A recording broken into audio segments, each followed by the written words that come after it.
So welcome to the Global Discussion, discussions with creatives, leaders and thinkers. My name's Simon Hodgkins. Today, delighted to be joined by Victoria Selman. Victoria, you're very welcome to the podcast. Let's begin by asking you to let our international audience know all about the world of Victoria Selman, the books, the journey. So over to you, Victoria. The world of, that makes it sound terribly dramatic, doesn't it?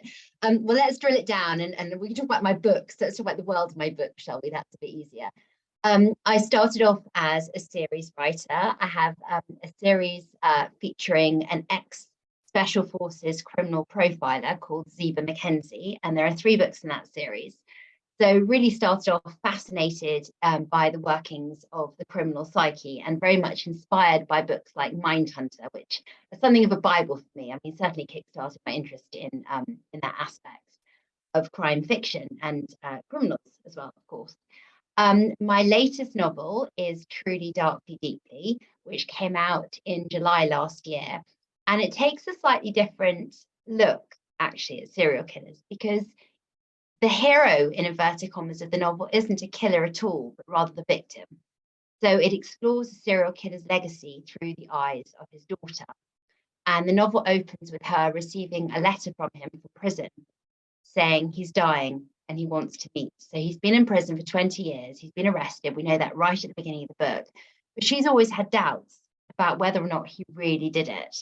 And these doubts have haunted her for 20 years. And it looks like she might finally get the answers to the questions that have plagued her all this time.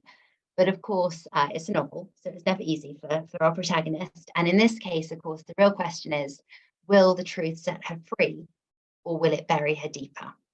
So it's hopefully very suspenseful, but the like I said, the main focus for me was the victims. I want to take the spotlight away from the killer. And my latest novel is coming in September, or rather I say my upcoming novel is going to be released in September. We've just put the cover reveal on Twitter actually today, hours before chatting to you actually, Simon. And it's called All the Little Liars. And rather like Truly, Darkly, Deeply, it also explores the ripple effect of crime. And also like Truly, Darkly, Deeply, it's very much inspired by true crime. My goodness, you are busy, Victoria. I am busy. We're all busy, right? That's wonderful. And it's great to hear about the new writing. And also going back to things like Blood for Blood, Nothing to Lose, Snakes and Ladders. Yeah. Series, yeah.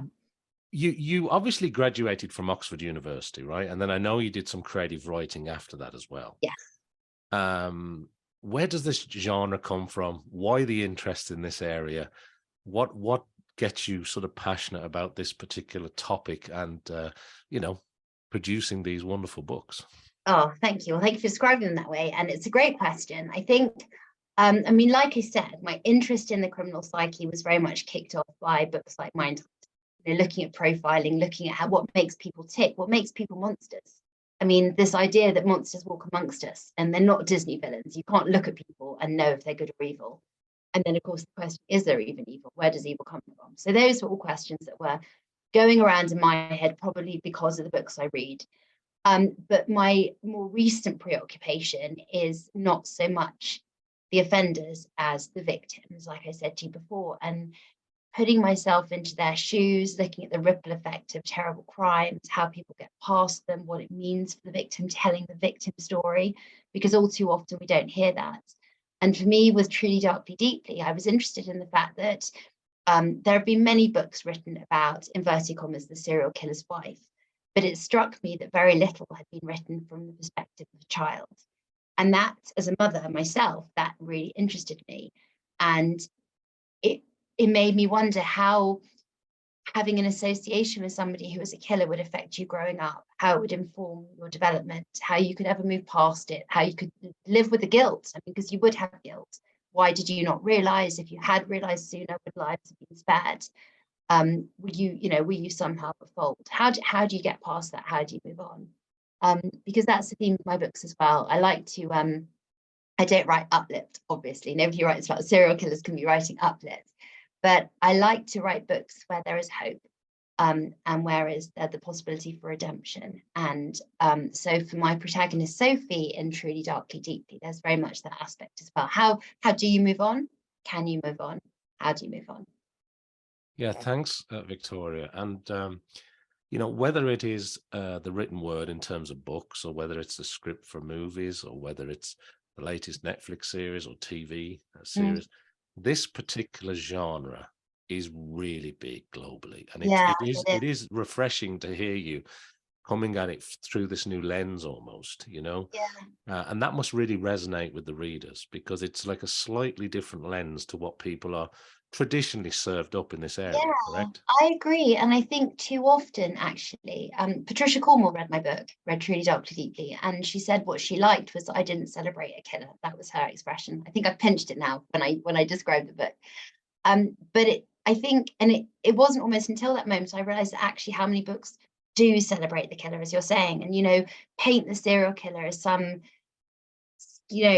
otherworldly kind of creature, and often very intelligent, and almost reveling in the gore and the detail and the strangeness of the crimes. And I thought, I don't want to do that, because actually these people are not special. They're mediocre. That's why they're killers. They're socially inadequate. They cannot function in society other than by putting other people down. And that's not something to celebrate. Yeah, 100%. And so I really like that. And I want to ask you, if I can, a little bit about your writing approach and your writing style, because Yeah. I know it can differ from author to author. And obviously when you're working on Truly Darkly Deeply, or the All the Little Stars, all All the the little liars, sorry, all the little liars, no Yeah. pun intended, all the little liars, not stars, we focus on it through a Yes, different lens. exactly. Um, how do you go about writing at this stage? Because obviously you're an accomplished, experienced author. Oh. You're published. Do you have a routine? Is there a set amount of words per day that you work to? How does that work for you, Victoria? Everyone's different, aren't they? And I think that's really, really interesting. There is no fixed way of doing things. It's about what works for you. So what works for me is I start off with an idea, and it comes to me. Oftentimes it just comes randomly, like a light bulb moment. And it's not fully formed. It can be a sentence, a what if question. So in the case of Truly Darkly Deeply, what if your father were a serial killer? Just that, right? And then I do what my friend Dom Nolan calls, he has a lovely expression, brewing nebulously. That's what he says. So I brew my idea nebulously. I just think on it. I just carry the idea, and I don't consciously try and work on it. It just brews. And when I'm ready, I sit down and I write an outline. And I don't mean chapter by chapter, but I write a skeleton of the book, a roadmap, so to speak. And when I'm ready and when I'm happy with the roadmap, because that then gives me an idea if it's a story that's going to have legs, if it's got the shape is right. And I spend a while working on this outline and tweaking it. And then I start writing.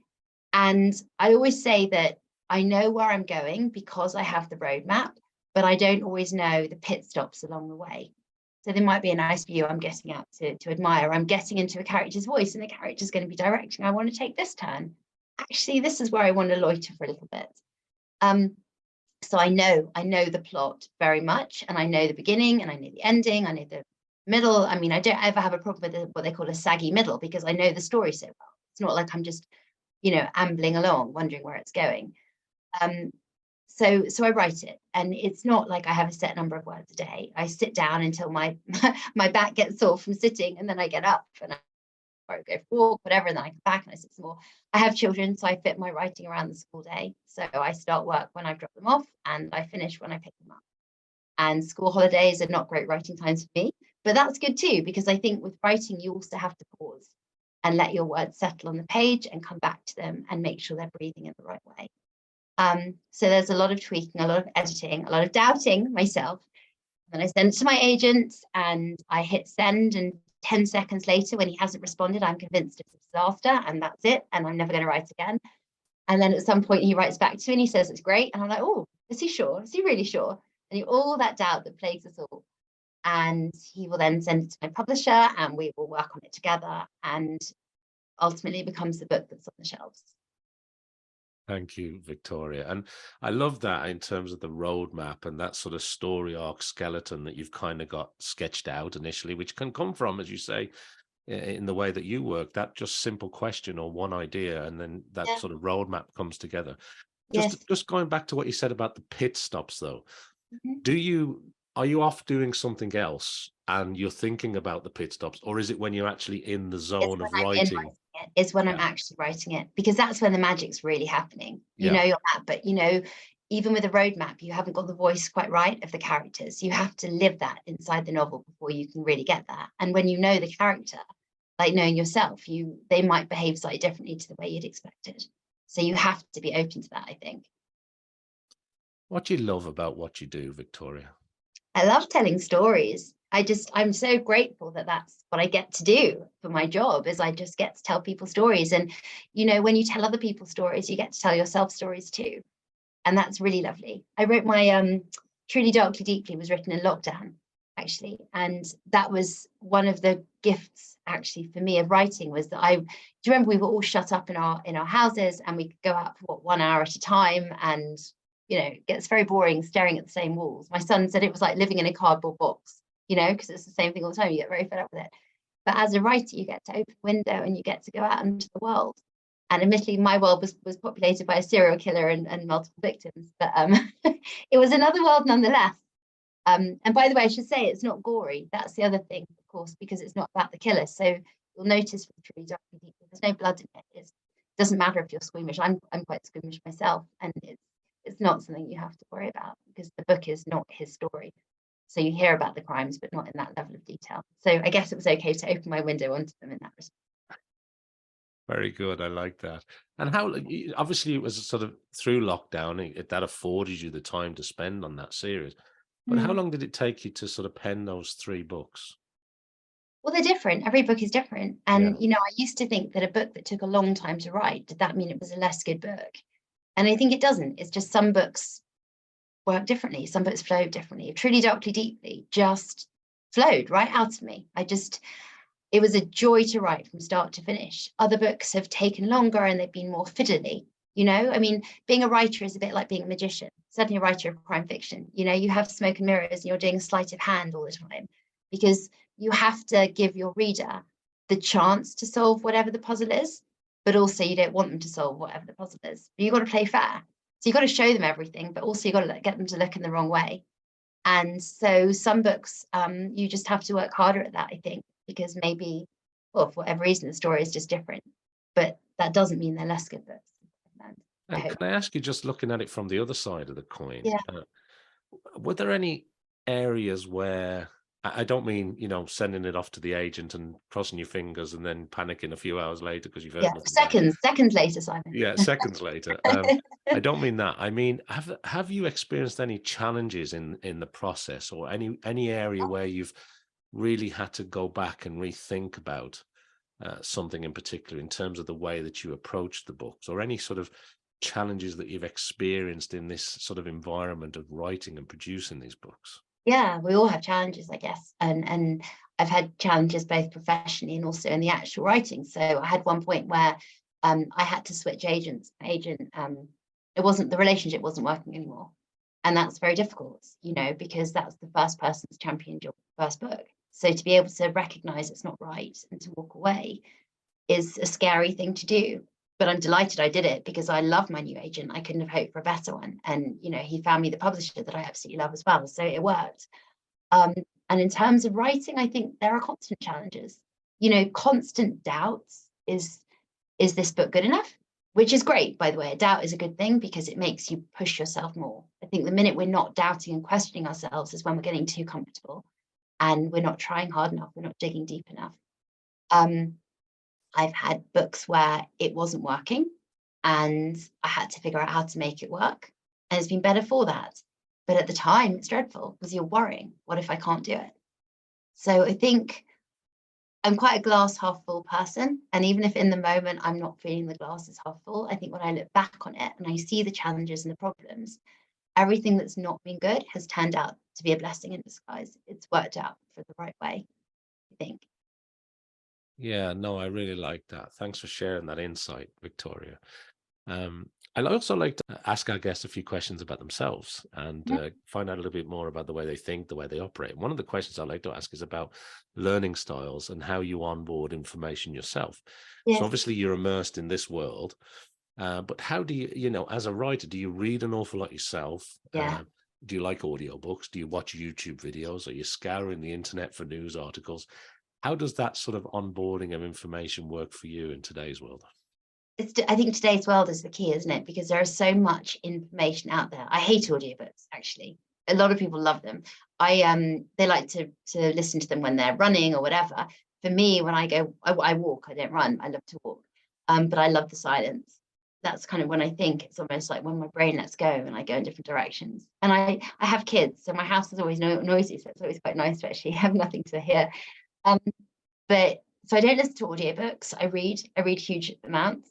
I love television, good television. I think teachers writers a lot, actually. That Roald Dahl quote about throw your TV set away, I think is nonsense. I think there's so much we learn about pace and getting a character in quickly and the use of dialogue. I love dialogue. I love white space on a page. And I think television and film teaches us how to do that. Suspense, obviously, it teaches us as well. I mean, Hitchcock was directed films, so obviously that medium works. And I love to make my writing as visual as possible. So when I write, it's almost like I'm describing what I'm seeing happening. And I hope that then I'm able to get that sense on the page as well. People say the books are quite filmic when they read them, that it feels like that kind of thing. And I think that's learning from TV and film as well.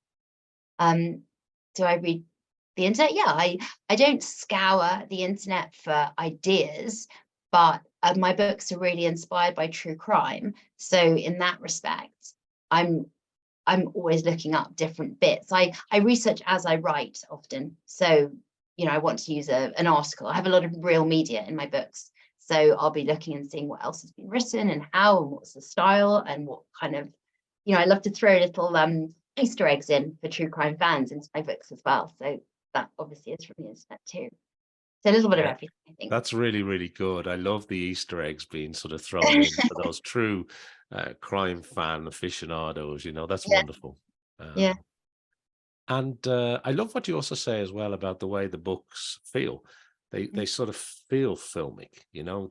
They have that sort of flow and that feel. And it's quite often, isn't it, when you read a good book and a well-written book, it's Yeah. better than watching the visual. The sort of images that you conjure can be Yes. very significant. Well, I think so, because you're using your imagination. So you're always going to be able to do more in your imagination than you can do, when you're restricted with a camera. And I think as well, the difference possibly between film and books, obviously between film and books, is you have to plant what's in your head into somebody else's head. But there's also the filter about whatever is in their head to begin with. So you can have an idea about your character and you might picture them in your head, unless you've described them literally, as one thing, but your reader might think they're completely different. So I love that. I love that the reader can interpret what I'm writing and run with it and be right, because they are right, whatever they come up with. And the medium of the physical book as well, just to pause on that for a second. Yeah. And not audiobook. I like audiobooks. I love physical books, but I love physical books too. There's something magical, and I've said this on another episode when I was talking to another author or publisher actually. There is something magical about holding a book because you can't be doing anything else. You're totally immersed. It's not like you're saying you can't be running and holding a book. Well, Yes, of course you can, but it's not the same. And it's not. even TV today, you find yourself picking up the mobile or the smart device. Yes. Or Getting flicking distracted. the zapper, or getting putting the kettle on, or getting something to eat. Or Yes. it's not an immersive, fully engaged experience. Yes, And yet the physical book, this sort of format that we've had for a long, long time, really has undivided attention, doesn't it? Absolutely. And I love it as well, the literal, the connection. You are literally connected, aren't you, to the words through your hands, through your, you're like, there's no break. I think you're absolutely right. I love that way of looking at it. Love that, Victoria. Yeah. The next question I want to ask you is about throughout your journey and this sort of career path that you have. You must have people that you look up to. You mentioned another author earlier on, but the people that you admire, that inspire you, that maybe give you a helping hand. When I ask you that kind of question, what springs to mind? I'm very lucky. I have very good friends who are also writers, and we've all supported each other along the way. And I think having that network is huge. you know, people that understand you in a way nobody else really can, you know, because it's such a solitary process, and to be able to engage with other people who get it is incredible. So my friends are my biggest support and my biggest source of inspiration. I'm inspired by other writers who have written. I mean, I've talked about Mindhunter, and I actually I have a podcast on, I think, you know, on Crime Time FM, and I've interviewed Mark Olshaker, who's of course the author of Mindhunter, and he was a hero of mine. And to be able to speak to him and discuss that all with him, that was amazing. Books, novels have inspired me. Silence of the Lambs, the Thomas Harris books, brilliant. Other, you know, so many people inspire me. Supporters, Jeffrey Deaver is an author I've met recently who really enjoyed Truly Darkly Deeply and has been a wonderful supporter of mine. And that's been phenomenal, because of course he is also such a wonderful author in his own right, someone who's been writing for so long. So I think different sources of inspiration. Yeah, no, some great names, and great to have that sort of. I find with writers, there is a real vibrant, helpful community out there, isn't there? It's amazing. It's wonderful, and one people can tap into, you know. I think it's not closed. So going to festivals is a great way to meet other writers. It's how I first met some of my really, really good friends. You connect with them. Twitter, funny enough, I mean, social media, we all in many ways lambast it, but Twitter can be wonderful in terms of, I mean, I've just made friends on Twitter, other writers who I've not actually met in person, and you meet them finally, and it's like you're chatting, like you've known them forever, and you're like, we've never actually met face to face, have we? And there's that moment of, oh, isn't that weird? And yet you know each other. So it's terribly easy. You just start conversations or get into conversations, and people are terribly welcoming. Yeah, it is funny how in today's world you can bump into somebody at a festival and realize that you've never actually met them in real life, but you feel like you know each other, and yet you can meet somebody that you do know in real life and not be as close to them. It's kind of a little bit It's mixed very up, isn't it? funny. Yeah, it's weird. And I think maybe that's the thing about books, is because it's such a passion, isn't it, reading? And when you bond over a love of a book, it's a very special bond. No, absolutely, 100%. And what about advice? You must, at this stage, have good advice for people that want to get into writing or are in writing and maybe hitting a bit of a block or struggling a little bit or not getting the cut through or not finding an agent or not being able to get published. What advice do you have, whether it's life or business or related to writing, for our audience today? You know what, actually, a bit of advice, and it's something it took me a while to do. People always say, oh, you know, be persistent, keep going, keep going. And I think that's right to an extent. I think persistence is obviously vital, but there's that Einstein quote that I'm going to completely misquote now, where he says something like, the definition of madness is doing the same thing over and over again and expecting different results. So I think it's a bit of a mashup between the two, is you be persistent, believe in yourself, but if you're not getting the results, be honest with yourself about maybe why, and be prepared to change the way you're going about things. Yeah, no, I think that's really valuable, isn't it? Because sometimes you can persist and persist and persist, but it's the wrong thing. It needs to be slightly changed a little bit. Great, Yeah. but be flexible too, I think. Yeah. Thank you, Victoria. That's great advice. And the other thing I wanted to ask you is about most people involved in writing are voracious about what they want to be working on, and they've probably got 3 or 4 different drafts in a drawer somewhere. What are you looking forward to over the next sort of 6-12 months? How do you plan your work? What's on your horizon? I have this thing actually where when I'm in the middle of a draft, I will not allow myself to think about anything else. I have to completely swim in the thing I'm working on. Otherwise, I'm too distracted. I'm not involved enough. So I've just now, I told you we've done the cover reveal for All the Little Liars, which is coming out in September. So I finally finished the edits on that, and now I'm beginning to allow myself to let my brain wander, and it's wandering, and it's lovely, and I've got ideas, other stories I want to tell, and I'm just in that brilliant blank space. I can't speak. Blank page space. There's a tongue twister for you, where anything is possible. And I haven't butchered my idea yet by putting it on paper, because it's never quite the same, is it, when you put it on paper as to what was in your head. And it's all just possible, and it's lovely, and it's all fizzy and delicious. So that's where I am right now. You're enjoying that little intermission a little bit, I think. Yeah, the intermission where ideas begin to brew again. Yeah. That's where I am. And I love the term, you don't allow yourself, you have to swim in the Yeah, where you are right now. I yeah, love that. That's yeah. really, really helpful. Um, and I suppose as we come towards the end of our time together, there's a couple of extra questions I want to squeeze in. One is there any other area that you're involved in that maybe we haven't talked about today, or anything that you want to re-emphasize to our worldwide audience? And secondly, and really importantly, Mm. if people want to connect, reach out, find out more about the books, the podcasts, and everything that you're doing, where's the best place to send people to, Victoria? Well, I'm on Twitter, so I'm at Victoria Selman, so that's very easy. I have a website, which is victoriaselmanauthor.com. So that's always places to find out about me and what I'm doing and to engage. I love to hear from readers and writers. And what else is there to tell you about me? Well, I write, obviously. I host a podcast. So my show is called On the Sofa with Victoria, and it's on Crime Time FM.